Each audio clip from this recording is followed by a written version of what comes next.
la luz y aborrece a su hermano, está todavía en tinieblas. El que ama a su hermano permanece en la luz, y en él no hay tropiezo. Pero el que aborrece a su hermano está en tinieblas, y anda en tinieblas, y no sabe a dónde va, porque las tinieblas le han cegado los ojos. Hasta aquí la lectura.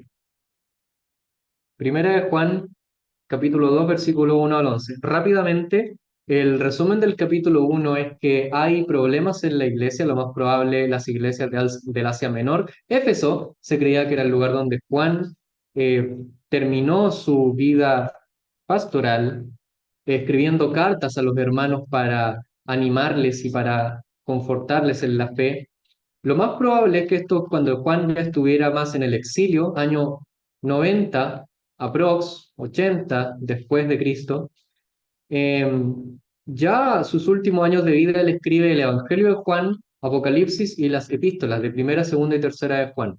La razón por la que es importante que estas tres fueron escritas por el mismo autor, el cual no se nos nombra en primera de Juan, pero es excesivamente obvio que es el discípulo amado del cual habla el Evangelio, son por las razones de las palabras que usa, la sintaxis que utiliza, la forma en que habla y los ejemplos que usa son iguales en las tres secciones, en el Evangelio, en Apocalipsis y en primera, segunda y tercera de Juan.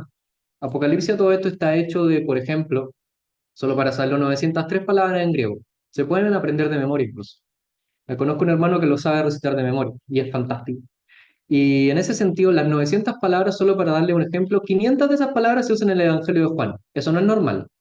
Eso es totalmente anormal. Las palabras que se usan no se usan en las cartas de Pablo o en Hechos, por ejemplo. Son de un solo autor. Eso era normal en esa época. Los autores escribían de ciertas formas. Por lo tanto, el autor tiene que haber sido Juan. Pero ¿cuál es el tema? El tema en esta epístola es problemas, problemas en contra de algunos que están hablando en contra de las doctrinas de Dios. En particular, hablan acerca de la no necesidad de preocuparse por el pecado. Lo leímos. Vieron que hay muchas secciones donde se habla en contra de algunos que dicen estar haciendo algo, pero al final sus vidas son incoherentes con lo que están diciendo. Dicen que aman a Dios, pero siguen en vidas de pecado. No es la idea de lo que debe pasar, pero a diferencia de Pablo, que cuando esos sucesos ocurrían, como en Gálatas o en Corintios, Pablo lo que hacía era escribir unas redacciones largas de por qué lo que ellos estaban haciendo estaba mal y cuáles eran las consecuencias de hacerlo, para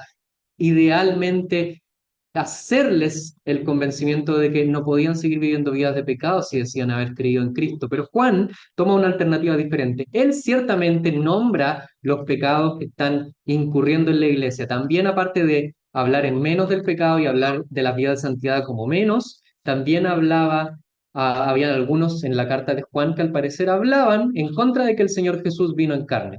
Pensaban que era un espíritu, pensaban que quizá eso de que vino el Hijo de Dios y murió en la cruz no era para tanto. No creían en la doctrina de la Trinidad, no creían en la gloria de Dios. Y el capítulo 1 lo que hace, en vez de nombrar los pecados en los que incurría la gente, era magnificar la persona de Dios, la persona de Cristo, la persona del Espíritu. Toda la esencia de Dios la magnifica y magnifica sus atributos, y en base a eso nos entrega vidas fáciles de vivir. ¿Fáciles a qué me refiero? En el capítulo 1, por ejemplo, dice cosas muy directas, duras incluso, como que si decimos que tenemos comunión y andamos en tinieblas, cosas como que si dicen que no han pecado, habla acerca de pecados flagrantes, pero la razón por la cual les insta a no pecar es por lo glorioso que es Dios. De los versículos 1 al 4 muestra cómo Dios desde antes de la eternidad nos amó y mandó a su Hijo, aún habiéndole mandado sin Él necesitar nada de nosotros, sin Él carecer de algo. El amor es cada vez más barato y más insensato cuando se muestra que nace en base a la necesidad. En base a que yo estoy desesperado por amor, amo a una persona. Por lo tanto, la otra persona igual tiene ciertas razones de decir, bueno, entonces igual no me ama tanto. Si alguien dijera que ama porque está tremendamente enamorado de la otra persona, eso es loable. Si alguien dice, no, es que te amo tremendamente porque me encanta cómo lavan los platos, eso es terrible. ¿O no? Sí, po.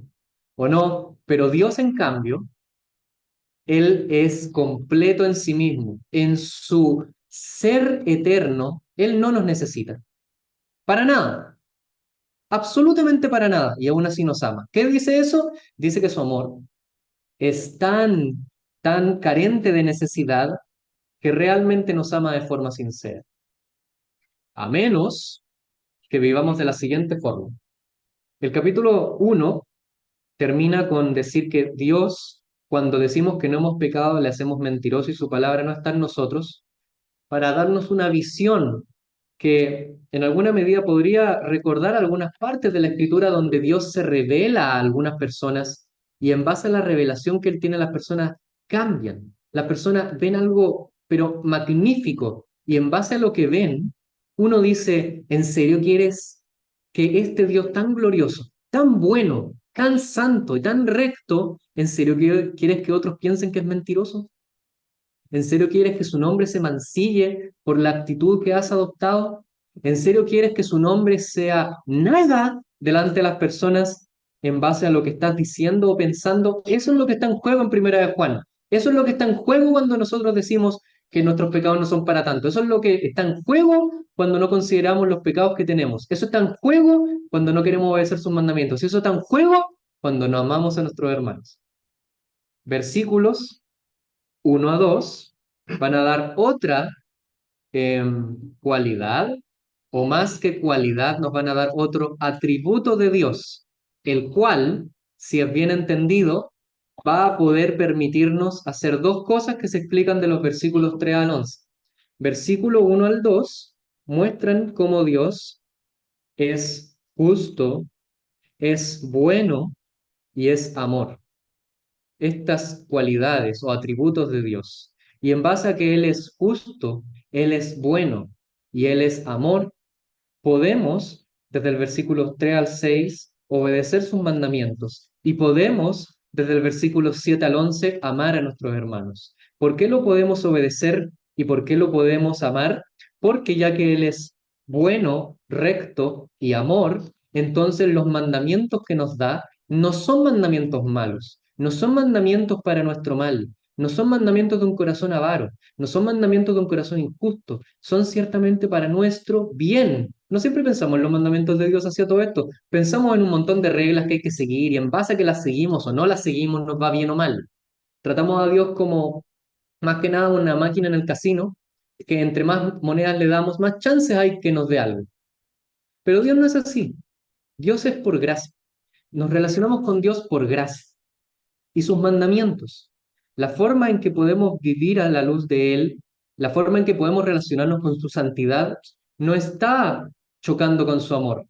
La forma de saber que realmente tenemos aquel amor y que podemos vivir como Él quiere que vivamos y cómo podemos crecer en esto es cuando amamos a nuestros hermanos.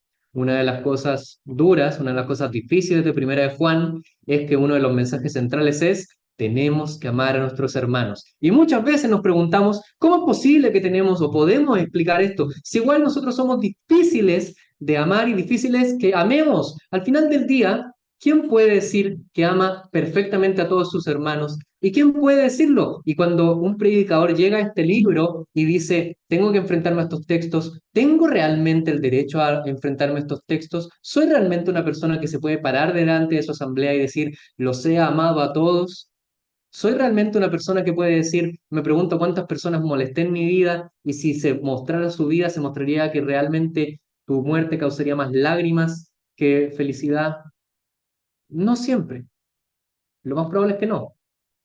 Pero una estrategia tremendamente satánica que se ha vivido a través de las eras es que el mundo nos hace pensar que ya que un mandamiento es difícil, tenemos que ignorarlo. El mundo hoy siempre aboga por esto. Siempre abogan diciendo, Dios nos exige algo y ya que no podemos cumplirlo, Entonces hay que olvidarnos de esas cosas. Total, la salvación es por gracia, pero no es tan así. Cuando hablamos de la ley, cuando hablamos de los mandamientos, cuando hablamos de obediencia, casi todos sacamos un spray. ¡Ley! Ah, no, gracias, gracias. Ley no. Y suele suceder, y no es lo ideal. Pero ¿cómo lo muestra Juan para sus oyentes, los cuales lo más probable es que estaban hablando en menos del pecado? Algunos decían que no tenían pecado, algunos decían que habían pecado y que qué iban a hacer. ¿Qué iban a hacer? A la luz del capítulo 1 está claro que las personas pecan, está claro que los hijos de Dios pecan, está claro, es una realidad. Pero uno se pregunta, ¿qué hacer con esto? No debería ser un patrón. ¿Pero qué hacer con esto? Primera de Juan capítulo 2, versículos 1 al 2. La santidad y el amor de Dios. Noten lo que dice Juan para abogar en base a la obediencia y al amor.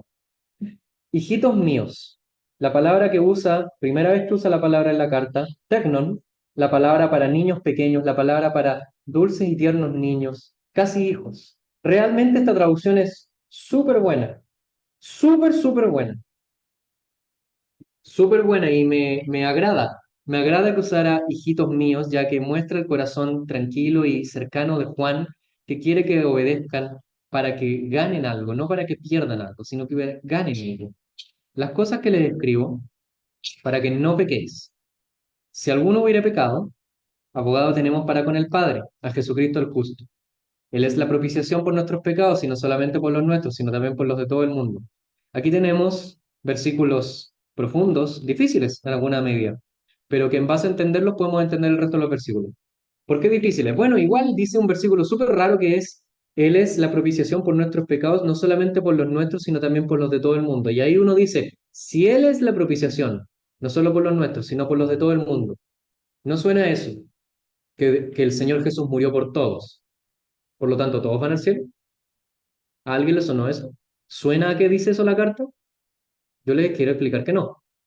No, porque a primera vista podría parecer eso, pero no tiene sentido. Por algo dice que no solamente por los nuestros, sino también por los de todo el mundo. Y luego, en los versículos siguientes, versículo 9 el que dice que anda en la luz y aborrece, está en tinieblas, abogando en base a una persona que no está en luz, y si no está en luz, a pesar de que, según el versículo 2 Cristo murió por todos, entonces claramente la muerte de Cristo no afecta de tal forma que ya no está en tinieblas, por lo tanto igual se va al infierno. En todos los evangelios pasa eso, en todas las cartas.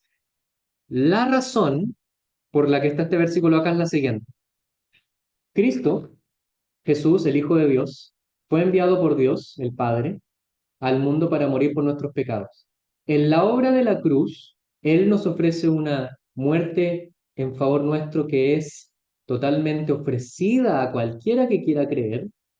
Por lo tanto, nadie puede decir que ha pecado lo suficiente para no ser asequible a tal obra al punto de decir, he pecado mucho y no puedo recibir esta obra, o decir que Cristo no murió por ti. Ciertamente murió por ti, pero que sepas eso, que lo entiendas, que conozcas el mensaje, igual no asegura nada. Cristo murió por todos, en el sentido de que todos tenemos el ofrecimiento de creer en Cristo para perdón de pecados. Pero eso no significa que si lo rechazas, si no lo crees, si no has escuchado el mensaje, te vayas al cielo. Si no quieres creer de manera personal, si no crees realmente en que Él murió por ti, entonces esta obra sigue siendo solo un ofrecimiento, pero no afecta en nada. Y en los versículos 3 al 11 muestra cómo no te afecta. No obedeces sus mandamientos y no amas a las personas. Entonces, palabras interesantes incluso porque habla acerca de Jesús en el caso de si alguien hubiera pecado como nuestro abogado y como nuestra propiciación. Fantásticas palabras, difíciles palabras. La palabra para abogado es la misma que se usa en el Evangelio de Juan para hablar del Espíritu Santo, el Paracleto. Esta palabra solo la usa Juan en sus epístolas y en sus cartas. Paracleto solo la usa Juan, en el caso para asociarla a la divinidad, a las personas de la Trinidad. Propiciación es una palabra que normalmente, quiero tener cuidado con esto, normalmente se utilizaba en la literatura pagana y en las traducciones griegas del Antiguo Testamento para los casos de Levítico, Números, Deuteronomio, o casos donde hablaba acerca de las ofrendas por los pecados. La palabra que se utiliza para traducir la propiciación en el Antiguo Testamento en nuestras Biblias, si ustedes buscan secciones donde hablan de los sacrificios, a veces dice propiciación y a veces dice expiación. No sé si alguien lo ha notado. Una vez me preguntaron por una predicación donde yo hablé acerca del tema de la propiciación, porque estaba hablando acerca de la parábola de, de dos personas que estaban orando en el templo y uno no quiere ni levantar la cabeza, se golpea el pecho y dice, Dios se propició a mí. Y hablé acerca de ese tema. Y una persona me preguntó por qué hablaba de propiciación, si debería ser de expiación. Y fue interesante porque los versículos que me usó para citar decía, mira, acá en estos versículos del Antiguo Testamento dice propiciación, y acá dice expiación, y tú estás hablando de propiciación, y es divertido que leí el hebreo y era la misma palabra. Y en el Nuevo Testamento pasa lo mismo. Hilasmos, en el Nuevo Testamento. Kafar creo que era en hebreo. Eh, y la palabra se traduce de forma distinta, ya que los autores españoles quisieron hacernos un poco el trabajo un poco más fácil, ya que ciertamente hay una diferencia entre propiciar y expiar, cosa que voy a decir rápido. Propiciar tiene que ver más que nada con que hay una deidad enojada, llena de ira, la ira que hay que aplacar, y que en base a sacrificios se hace una propiciación. Expiación es que la misma deidad, lo más probable igual airada, en base a sacrificios puedes quitar este aireado, pero que va exactamente contra ti. En expiar la cosa va contra ti. En propiciar sí o sí está airada y es para ganarte su favor. Esas definiciones no calzan 100% en el estándar del Nuevo Testamento, pero son súper buenas para ir entendiendo a qué se refiere la carta y se refiere a esto. Eso fue solo la introducción. Ahora, ¿a qué se refiere acá con propiciar? Bueno, una traducción muy buena sería, hijos, esto les escribo para que no pequen. Si alguien hubiera pecado, tenemos un intercesor, un abogado, un paracleto con el Padre, a Jesucristo, porque Él es justo. Y ya que Él es justo, Él es la propiciación por nuestros pecados. O siendo que Él es justo, Jesucristo, el justo, su justicia se manifiesta en la propiciación por nuestros pecados. La justicia de Dios, el amor de Dios, dirá el capítulo 4, se manifiesta en que ya que Él es justo y recto y nos mandó a su Hijo para morir por nuestros pecados, en su justicia y en su amor podemos obedecerlo y podemos acercarnos a Él sin el miedo de ser consumidos, sin el miedo de ser aplacados por su ira, sabiendo que hay una ira santa que pende contra nosotros, pero que fue cargada por la persona de Jesús, el cual, siendo justo, es la propiciación, es el que se entrega, es el sacrificio, es el hilasmos, es el que, cargando con la ira santa de Dios y ofreciéndose en base a amor sincero y a poner la mira por el gozo puesto delante de Él se entrega, y ya que este ofrecimiento es de tal magnitud y justicia y amor, cualquiera que pueda, cualquiera que quiera, puede creer en Él. Ahora lo voy a explicar mucho más fácil, quizá, porque soy enredado. Versículo difícil. Me encantan estos versículos. Son tan divertidos.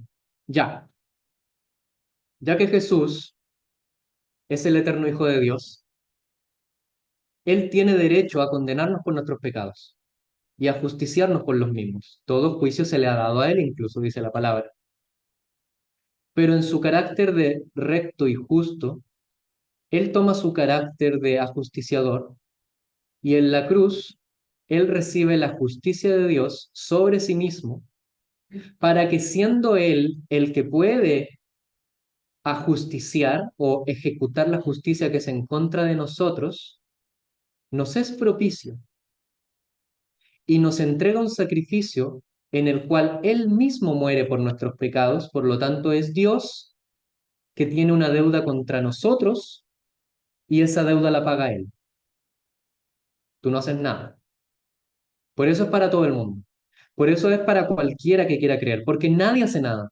Porque nadie absolutamente puede acervarse el derecho de decir que calza con la justicia eterna de Dios y puede cargar con esta justicia de tal forma que puede propiciarse a sí mismo, que puede aplacar esta ira. Dios es un Dios de ira y eso implica su amor.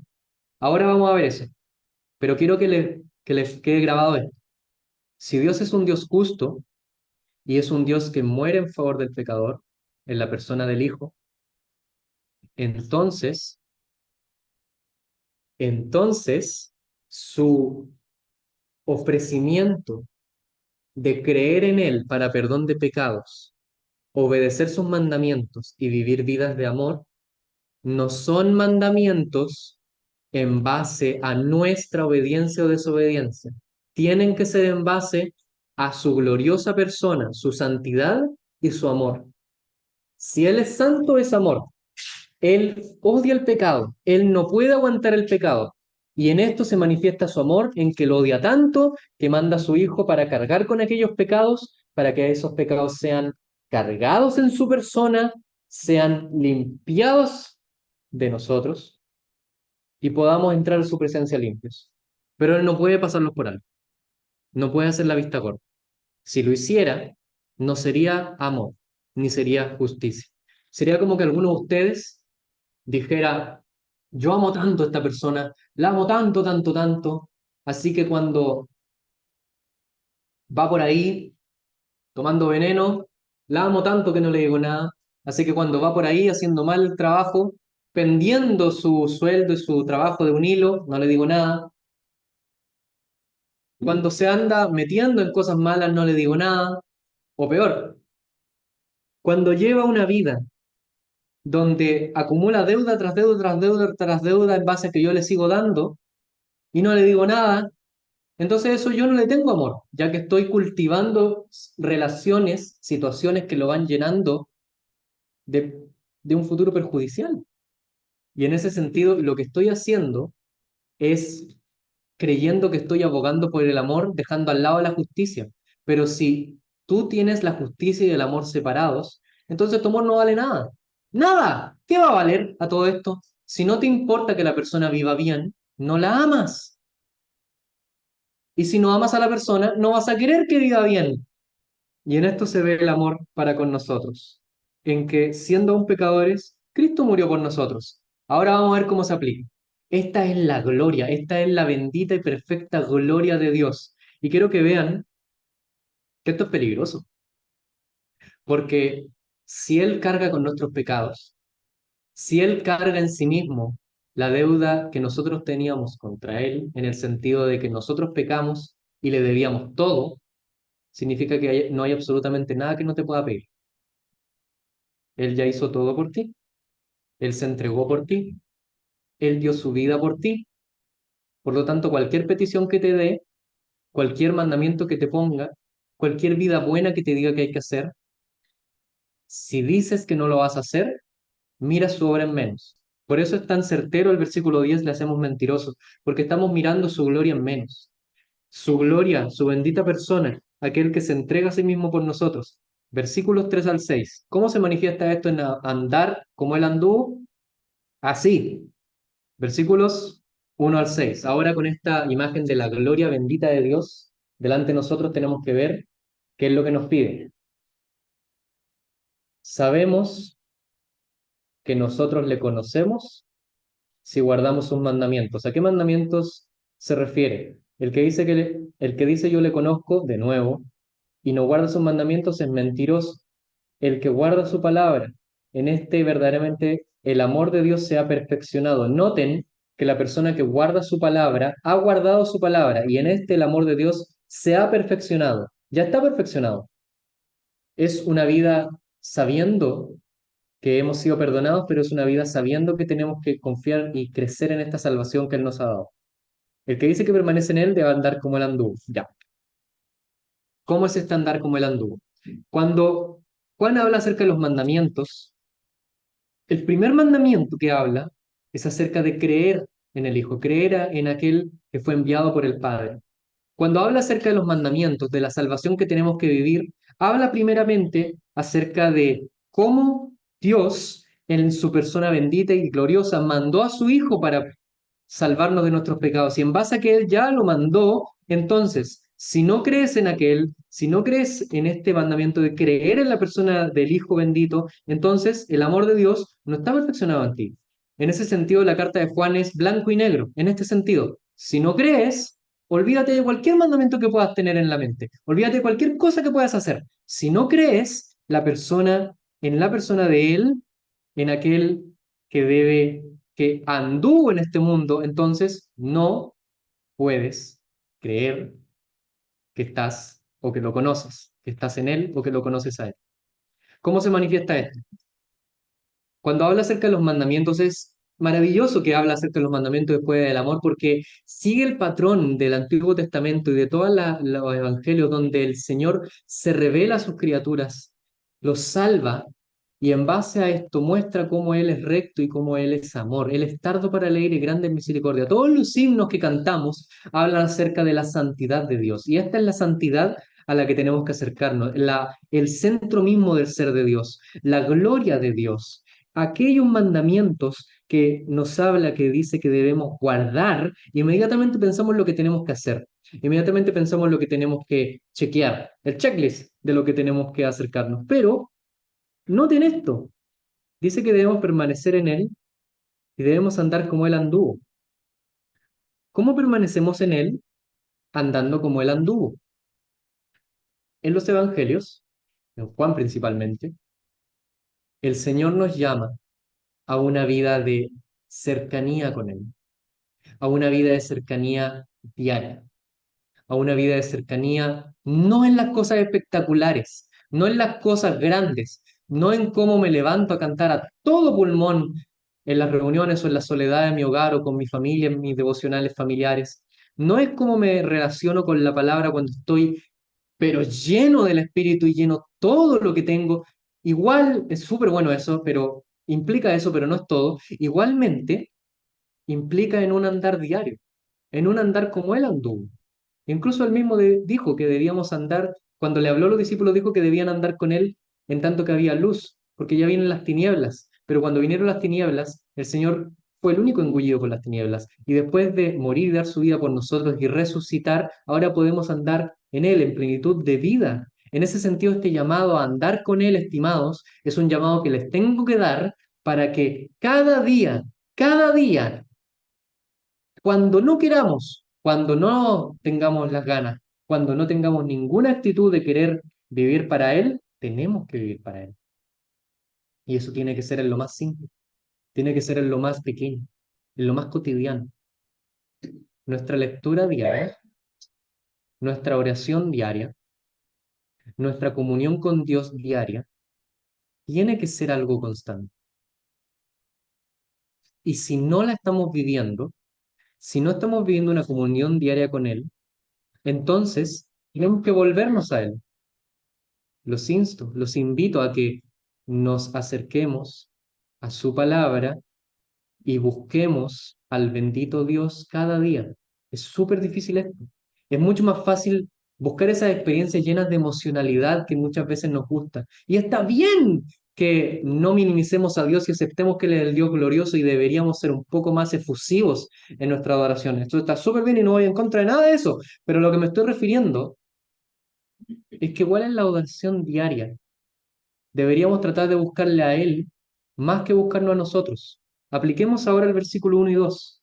Ya que Él es justo y recto y nuestro propiciación y nuestro intercesor delante del Padre, entonces quiero que consideres que cada día que tengas una lectura diaria, cada día que tengas una oración diaria, cada día que te quieras acercar a Dios y te decidas acercar a Dios y vayas a su presencia bendita y no sientas nada por Él, no te olvides él intercede por ti delante de Dios. Cualquier tontería que puedas cometer en tu oración, cualquier pensamiento que divaga en la oración, cualquier lectura que piensas, no entendí nada, tienes que confiar en que el Señor es el que intercede por ti y dejar de echarte para abajo por cómo lo estás haciendo mal. ¿Te das cuenta que el único que echa para abajo durante la adoración es Satanás? ¿Te das cuenta cómo en el libro de ¿Zacarías?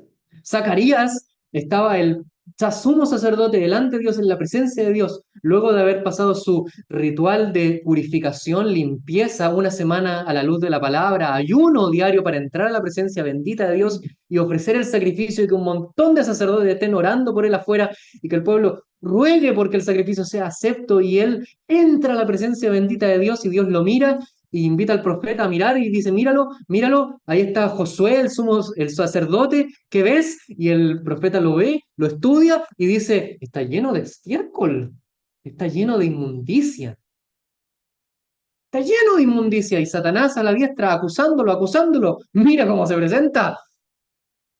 Pero Dios manda que sus vestiduras sean quitadas y sean puestas vestiduras resplandecientes. No es. Y así tiene que ser constantemente. Cuando tengas la tentación de decir que no puedes andar como el anduvo, de que no puedes guardar su palabra, de que no puedes guardar sus mandamientos, no te olvides que el principal mandamiento, la base de tu fe, la base de la adoración tiene que ser Cristo murió en favor nuestro. Por lo tanto, tu obediencia, tu carácter delante de Dios, tu santidad, tu destino eterno dependen de Él. Y Él no falla. Él no va a dejar de estar ahí, porque Él es recto, Él es santo y Él es verdadero amor. Ya que Él es todas estas cosas, podemos confiar en Él. Empecemos a confiar en Él. O si no, quiero que noten como cada vez que enfatizamos en lo que estamos haciendo diario, siempre va a haber una razón para mirar en menos lo que hacemos. Siempre va a haber una razón para disminuirnos. Siempre va a haber una razón para destrozarnos. Y si esa es tu realidad, yo quiero enfatizar que siempre, en tanto el Señor esté en la presencia de Dios intercediendo por nosotros, si es que has creído, siempre vamos a tener un abogado para con el Padre, a Jesucristo, el cual es recto, el cual es justo, el cual ya que es justo, Él puede perdonar pecados porque eran pecados en contra suyo. Y ya que Él murió en favor nuestro, Él puede cargar con estos pecados y cargó con estos pecados una vez y para siempre en aquella cruz. Por lo tanto, vivamos vidas de adoración, vivamos vidas de santidad, dejemos de disminuir el pecado y cuando alguien peque, estimados, cuando alguien hubiere pecado, confiemos en que tenemos un intercesor. Pero si no lo tienes, a todo esto. Si no lo tienes y te la pasas justificándote y te la pasas diciendo que mañana puede que mejor, o te la pasas diciendo que no es tu culpa porque naciste en una sociedad complicada o en un momento complicado, lo tienes difícil o Dios exige mucho, ahí Jesús no lo estás teniendo como tu intercesor, te estás poniendo tú como intercesor. Y solamente como un spoiler de tu vida, eso siempre va mal. El intercesor no podemos ser nosotros. No vale nada. No vale nada si somos nosotros. No vale nada. Y gracias a Dios que no valga nada, porque no somos intercesores. Pero ahora viene una prueba mucho más grande. Ahora viene una prueba donde los mandamientos están en nosotros, donde queremos obedecer y nos preguntamos, ¿cómo hacerlo de manera práctica?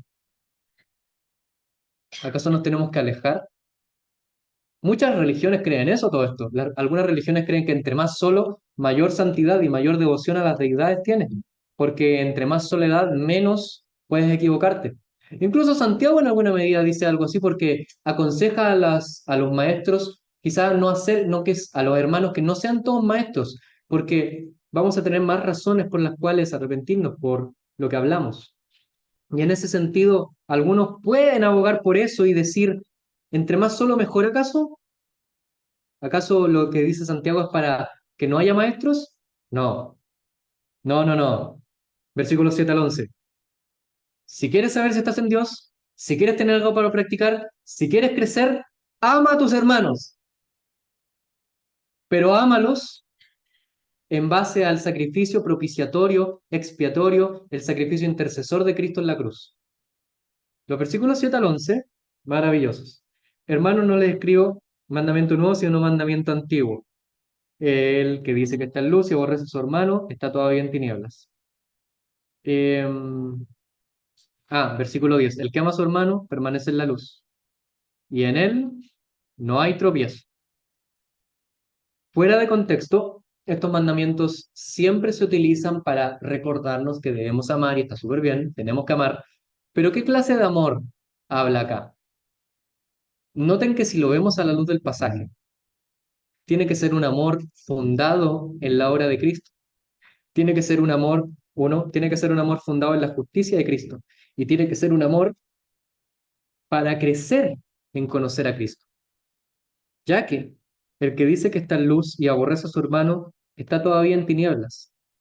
Porque el que aborrece a su hermano está en tinieblas y anda en tinieblas y no sabe dónde va. Las tinieblas le han cegado los ojos. Notable ironía. Se supone que la luz debería cegar, pero las tinieblas acá están cegando. Maravilloso. Los versículos 7 al 11 tratan de, ya que el mandamiento de Dios es lo que debemos obedecer y ya hemos visto que la obediencia a Cristo solo puede ser en base a creer en que Él es nuestro intercesor, lo principal, lo primordial, lo más fácil de ver, lo más no nuevo y lo más nuevo asimismo es la forma en que amas. ¿Por qué? Bueno, por un lado, en el capítulo 1 vimos que el amor de Dios es 100% dado, es 100% fuera de egoísmo. Y si Él nos amó de esta forma, entonces lo mínimo que puede pasar es que esto nos impacte y que tengamos que amar a otras personas. No es un amor en el cual yo designo las formas en las que amo. A veces lo pensamos así, ya amo a esta persona y así que le voy a mandar un mensaje todos los días porque un mensaje súper inspirador todos los días a tales personas porque de tal forma amo. Eh, y algunas personas, uno podría estar días, meses, años haciendo eso y algunas personas no se sentirían amadas. ¿Están mal? ¿Están mal acaso? ¿Qué pasó ahí? ¿Se han fijado que muchas veces amamos de formas distintas? Como la persona que va de paseo con su hijo y se la pasa todo el verano con el hijo y pasan momentos maravillosos y el papá dice, ah, lo pasamos súper bien, y el hijo dice, ah, no tuve ni un rato con mi papá.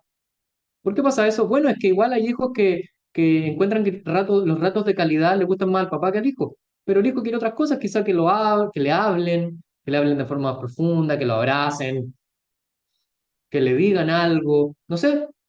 El libro de Gary Chapman de los lenguajes del amor toca súper bien este tema, donde habla acerca de cómo nosotros tenemos lenguajes de amor que hablamos y cuando nos pillamos con una persona que habla otro lenguaje, cuando chocan, entonces la cosa se pone rara y uno puede darle, por ejemplo, un montón de regalos a la otra persona, pero como a la otra persona no le gustan los regalos, le gustan las palabras, siente que no le dieron nada.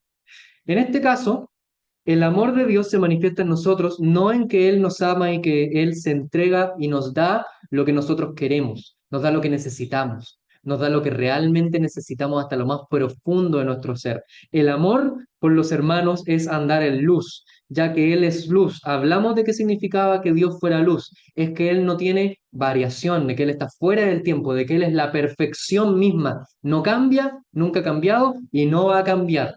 Por lo tanto, andar en luz es admitir que existe algo fuera de nosotros, algo mucho mayor que nosotros, que es Dios al cual debemos obedecer y cuando entre más lo obedecemos, entre más lo amamos, más tenemos que amar a nuestros hermanos, porque andamos en la luz como Él es luz. Él es luz en el sentido de que Él dice que es lo que es bueno. Por lo tanto, cuando tú haces algo con tu hermano, cualquier cosa, lo que se te ocurra, pero no es algo que Dios aprobaría de las cosas que están en su palabra, no vale nada.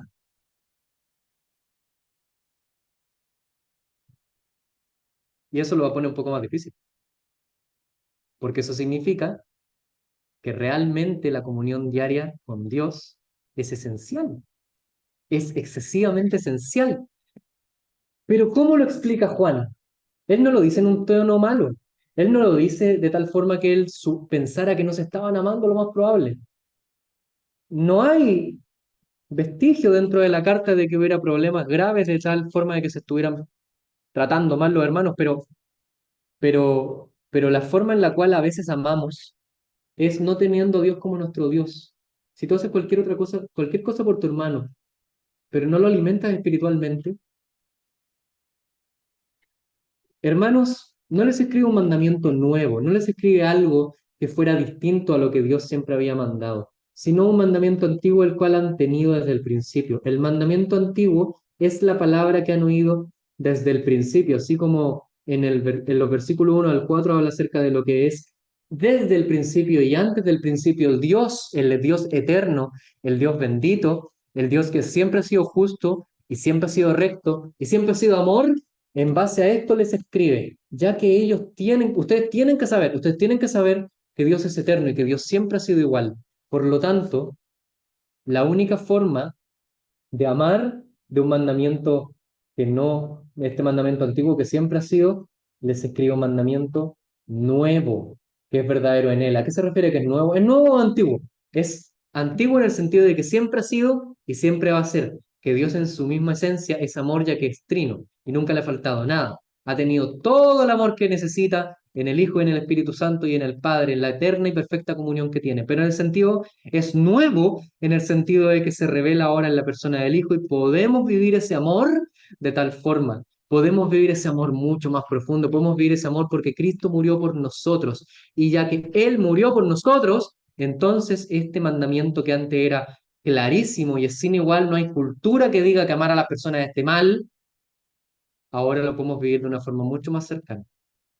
Dios es amor, ya que entregó a su Hijo en propiciación por nuestros pecados.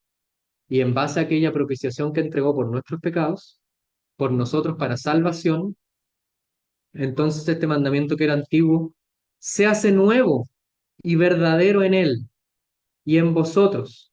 Las tinieblas van pasando, la luz verdadera ya alumbra. Estimados, si quieren decir, si alguien dice acá que está en luz, pero aborrecen en el sentido de que hacen cualquier otra cosa por sus hermanos, no estando a la luz de la palabra, no buscando el bienestar espiritual de los otros, no buscando el crecimiento más cercano en la persona de Dios de los otros, entonces eres buena persona, eres súper simpático, eres maravilloso, qué bueno que estés feliz, pero eso no es algo que permanece, no es algo que permanece en la luz que es eterna, no es aquello que permanece en Dios que es eterno. Por eso Juan compara el mentir al decir que uno está en la luz y aborrecer a su hermano. Porque al final, si has gustado del don celestial, si has visto que Dios es lo más precioso y eterno que existe en la creación y no te dan ganas de realmente vivir por otros, no es que lo que me está diciendo son mandamientos antiguos, esa canción es antigua, ese himno es antiguo, lo cambio todo, lo hago todo como yo quiero. Entonces, claramente Dios no te puede decir nada. Pero si Dios es más importante para ti que tus pensamientos, que tus palabras, que lo que crees, que cualquier cosa y su palabra realmente es lo que marca nuestras vidas, entonces podemos amar a nuestros hermanos mucho mejor, muchísimo mejor, porque tenemos una razón, tenemos una forma y tenemos un incentivo. La forma es que durante la Segunda Guerra, C.S. Lewis tenía un show de radio, que parece que están casi todos los cassettes guardados por ahí, donde él tocaba el tema, le preguntaron, ¿la Biblia acaso dice que hay que amar a las personas? Sí, por supuesto, y hay que amar a las personas, ¿sí o no? Y le preguntaron hartas veces antes que respondiera, sí, por supuesto, hay que amar a las personas, hay que amar a los hermanos. Ya, tú tienes un alemán, nazi, delante tuyo, creyente mamá encima, ¿lo amas o no? Y él decía, hay que amarlo. Y le decían, ¿y cómo? La persona no quería insultar ni nada, la verdad, tenía curiosidad porque sí, pues, ¿cómo amar a las personas que son difíciles? ¿Cómo amar a los que son contrarios a mí? ¿Cómo amar a los que son de una forma y yo soy de otra? Y él decía, bueno, ¿es fácil amar? Es fácil para el que ama. Si tú te decides amar a una persona, sea como sea, te va a terminar cayendo bien. ¿Se han fijado en eso? Si hay una persona, busquen la persona que más les cargue, el que más les cargue. Y ábranle la puerta, invítenle algo, díganle algo bueno y van a ver como entre más dicen cosas buenas de esa persona, entre más lo tratan bien, les va a terminar cayendo bien. Es lo que a veces me lleno la cabeza cuando Yo soy una persona nerviosa y cada vez que llega una persona nueva en comunión, tengo la tarea, yo lo sé, de aceptar que está en comunión. Yo no sé si tiene un nombre eso, pero cuando llega una persona nueva a un lugar, me pone nervioso. ¿Tendrá un nombre? Y bueno, cuando hay una nueva persona en comunión, me tengo que acostumbrar y me digo, ya que es una persona nueva, tengo la responsabilidad de amarlo. No tengo ni un derecho a no amarlo. Por lo tanto, trato de hacer cosas buenas por las personas. Ahora saben por qué le abro la puerta, pero no, para ir cultivando esto, para ir cultivando este amor y el porque al final las obras de amor, lo que yo hago por el amor de los demás, ya que lo hago por Dios, van acompañando mi corazón y al final me acostumbro tanto que termino amando a las personas. Es imposible que yo trate a alguien mal, a pesar de que me caiga mal, y termine cayéndome mal para siempre. Es imposible. Está en tu responsabilidad, estimado. Está en tu responsabilidad, hermano. No puedes decir que alguien te cae mal y porque sí, porque si lo dices, entonces no estás tomando acción, no estás yendo por Dios para hacer algo, no estás haciéndolo. Y hasta que no lo hagas, entonces ¿crees en el eterno Dios que en la persona de su Hijo se entregó a sí mismo por ti? Él entregó todo. ¿Qué tienes que puedas entregar que sea tanto más que su sacrificio? La forma en el fondo en el sentido de que ya que Él se entregó por nosotros, Él es el bendito Dios, pero también hay algo para crecer.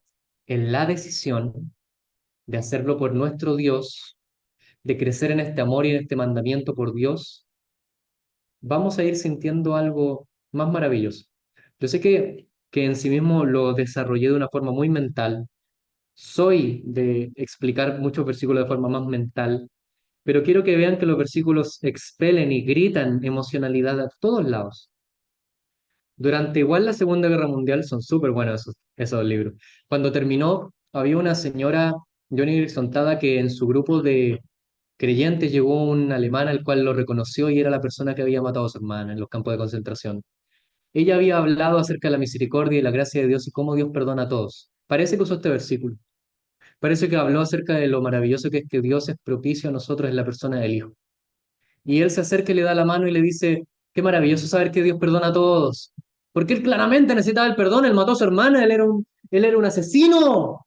Y le da la mano y ella piensa, Dios, no quiero perdonar a esta persona. Pero, y en ese momento donde me imagino las puertas del cielo, todos asomándose para ver, me imagino a Satanás crujiendo de ira, diciendo que no le diga nada, que se vaya, que le diga sus verdades. Ella empieza a levantar su mano y orar. ¿Saben qué hora? ¿Saben qué hora corre Ten Boom? Esta mujer que tiene esta experiencia, esta historia, ella en su mente dice, Dios, no quiero, pero da lo mismo lo que quiero, da lo mismo lo que quiero, porque tu palabra es clara, tu palabra dice amar, tu palabra dice perdonar. Tu palabra es clara en que si no perdonamos nos llenamos de ira y somos peores que la persona que no queremos perdonar. Déjame perdonarlo, por favor, déjame perdonarlo. Levanta mi mano, que todas las huestes celestiales levanten mi mano y ella va levantando su mano de a poquito, de a poquito, de a poquito. Las lágrimas corren por por sus ojos. ¿Y qué le dice? Le da la mano y le dice, hermano, casi sin conocerlo, te perdono. En ningún momento ella quiso hacer eso, pero hay veces que las emociones las podemos ignorar. Y entre más las ignoras, en tanto sea por seguir una emoción mejor, vas a ver cómo se van a ir desarrollando emociones duraderas y mejores en ti. No dejes que este mundo que vende esa mentira de que hay que ser sensatos con nosotros mismos y fieles a nosotros mismos, te venda eso de que todo lo que sientes es algo que tienes que escuchar. Ciertamente hay cosas que tienes que escuchar de ti. Está súper bien. No seas cruel contigo mismo tampoco, pero tampoco ignores que tú fuiste creado por un Dios bendito, el cual te creó con la capacidad de amarlo y conocer. Y también te creó con la capacidad de recibir su obra bendita por ti en la cruz. Por lo tanto, cuando tú te niegas a esas cosas, cuando tú te niegas a no perdonar, cuando tú te niegas al odio, cuando tú te niegas para más encima con tus hermanos, a todas esas cosas, a todo lo malo, no estás siendo infiel contigo. Estás siendo más fiel contigo mismo de lo que nunca habías sido en tu vida, porque estás siguiendo el diseño, el patrón que Dios tenía en mente cuando te creó. Él no te creó pensando en una persona amargada, cruel y mala que no perdonara a nadie. Estaba pensando en alguien que necesitaría el perdón de pecados de la obra de Cristo en propiciación en favor nuestro y que en base a esto nos salvaría y que podríamos vivir por la eternidad con esto. No desperdiciemos la oportunidad. Después, en la eternidad, ya no podremos vivir estas circunstancias donde el amar es tan complicado, pero es tan cierto, es tan real.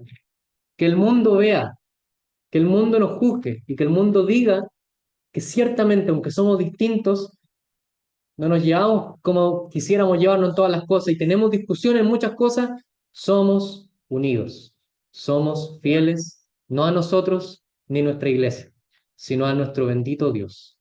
Y que estas cosas sirvan como testimonio de la gloria y bendita persona de nuestro Dios, que es el Dios bendito y eterno por todos los siglos.